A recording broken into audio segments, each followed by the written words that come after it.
ॐ अस्य श्रीनारायण हृदयस्तोत्रमन्त्रस्य भार्गवरीषि अनुष्टुप्छन्दः श्रीलक्ष्मीनारायणो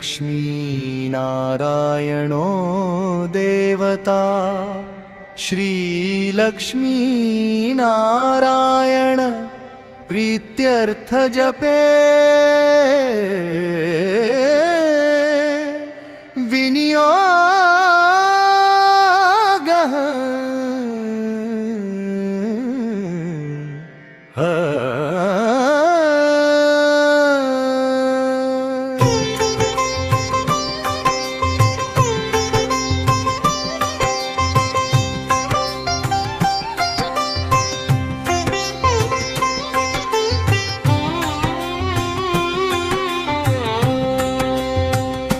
करन्यास।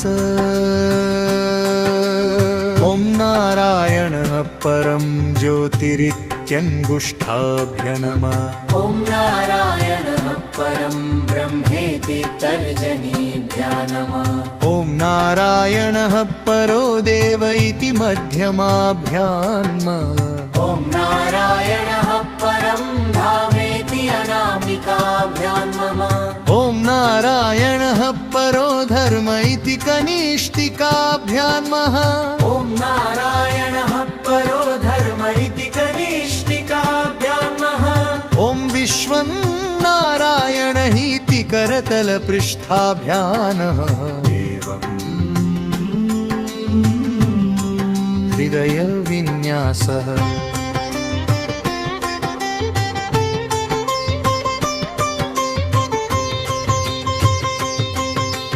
ध्यानम् उद्धदादित्यसङ्गाक्षं पीतवाससमुच्चतम् शङ्खचक्रगदा पाणिं ध्याय लक्ष्मीपतिं हरिम्। ॐ नमो भगवते नारायणाय इति मन्त्रं जपे।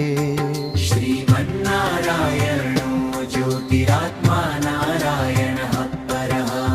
नारायणः परं ब्रह्म नारायण नमोऽस्तुते। नारायणः परो देवो दाता नारायणः परः। नारायणः परो ध्याता नारायण नमोऽस्तुते। नारायणः परं भावध्याता नारायणः परः।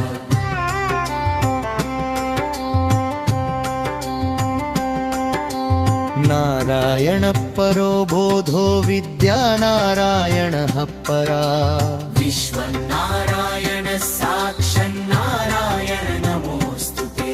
नारायणादविधिर्जातो जातो नारायणच्छिवः। जातो नारायणादिन्द्रो नारायण नमोऽस्तुते। रविर्नारायणं तेजश्चन्द्रो नारायणं महः। बहिर्नारायण साक्षन्नारायण नमोऽस्तुते। नारायण उपास्य स्यात् गुरुर्नारायणः परः। नारायणः परो बोधो नारायण नमोऽस्तुते। नारायणः फलं मुख्यं सिद्धिर्नारायणः सुखम्। सर्वनारायण शुद्धो नारायण नमोऽस्तुते। नारायणत्वमेवासि नारायण हृदि स्थितः।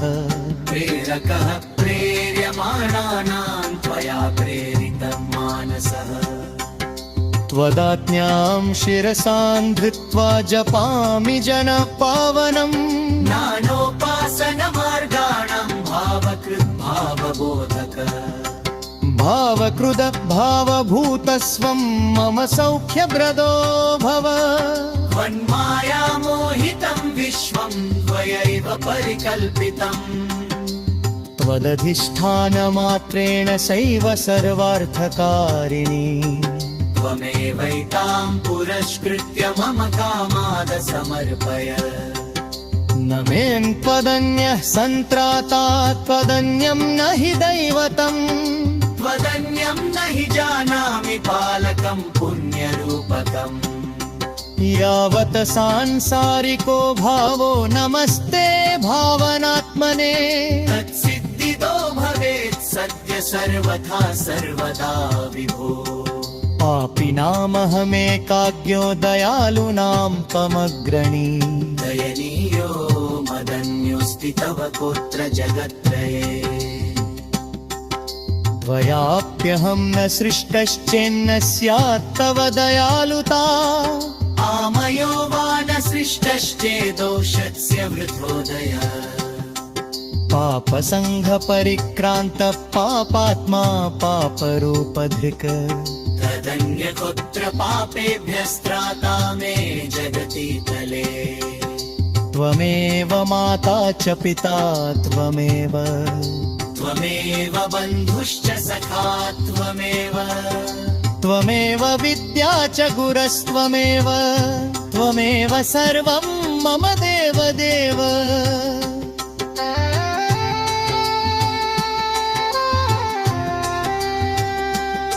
प्रार्थना दशकं चैव मूलाष्टकमथापि वा यः पठेत शृणुया नित्यं तस्य लक्ष्मी स्थिरा भवेत् नारायणस्य हृदयं सर्वाभीष्टफलप्रदम् लक्ष्मी हृदयकं स्तोत्रं यदि चैतद्विनाशकृत तत्सर्वं निष्फलं प्रोक्तं लक्ष्मी क्रुधयति सर्वतः एतत् सङ्कलितं स्तोत्र सर्वाभीष्टफलप्रदम् लक्ष्मी हृदयकं स्तोत्रं तथा नारायणं मतम् जपेत्यहन्तमिति सर्वाभीष्टममारयत नारायणस्य हृदयमादौ जगत्फलतः पुरम् लक्ष्मी हृदयकं स्तोत्रं सदयन्नारायणं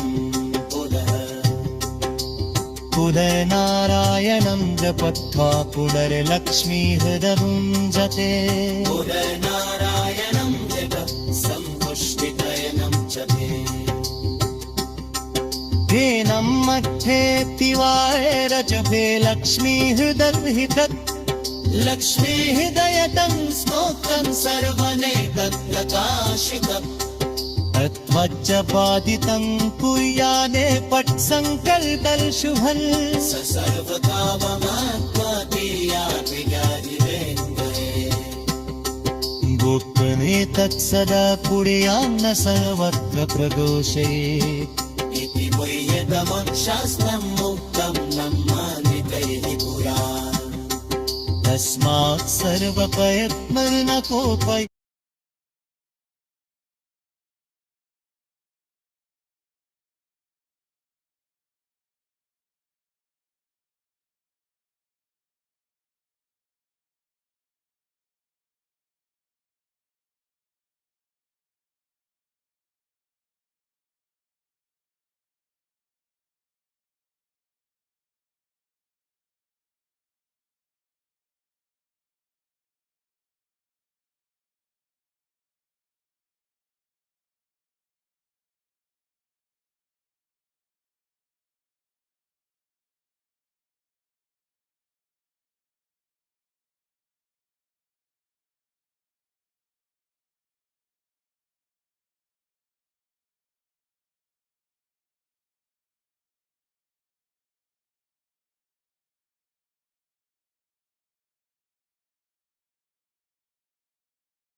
श्रीनारायण हृदय स्तोत्र। ओम नमो नारायणाय वासुदेवाय। ओम श्रीं श्रीं ह्रीं ह्रीं लक्ष्मी वासुदेवाय नमः।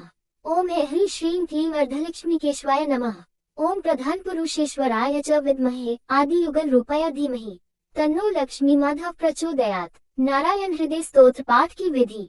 शुक्रवार की शाम श्री नारायण हृदय स्तोत्र एवं लक्ष्मी हृदय स्तोत्र का पाठ करने से श्री हरि समेत देवी लक्ष्मी प्रसन्न होती है और घर की दरिद्रता का नाश करती है। उसके घर में धन धान्य का आगमन होता है। शुक्रवार के अलावा गुरुवार या पंचमी पूर्णिमा को भी यह साधना विधि कर सकते हैं। शुक्रवार को सूर्यास्त के बाद एक बाजोट लें, उस पर गंगाजल छिड़के पीले रंग का कपड़ा बिछाएं। फिर चौकी पर एक मुट्ठी अखंडित चावल डालकर माता महालक्ष्मी और श्रीहरि के चित्र को स्थापित करें। श्रीयंत्र हो तो उसे भी रखें। फिर गणेश पूजन के बाद नवग्रह पंचदेव कुलदेवता इष्ट देव आदि का स्मरण कर भगवान लक्ष्मी नारायण का पुष्प गंध अक्षत पुष्प धूप दीप से पूजन करें, नैवेद्य अर्पित करें। फिर नारायण हृदय स्तोत्र एवं लक्ष्मी हृदय स्तोत्र का पाठ करें। इस प्रकार 5 या 7 आवृत्ति करें। साथ ही पंचपात्र में जल लेकर बैठें। पाठ पूरा होने पर माता महालक्ष्मी और श्रीहरि के मंत्रों का जप करें। इसके बाद आरती कर भगवान को खीर भोग लगाएं। अब पंचपात्र में रखे हुए जल को घर में छिड़क दें। चौकी पर रखे चावल दूसरे दिन पक्षियों को डाल दे अथवा मंदिर में दान करें। यह विधि 7, 11 या 21 शुक्रवार करना है। साधक चाहे तो व्रत रखकर भी इस साधना को कर सकता है और बिना व्रत रखे भी इस साधना को कर सकते हैं।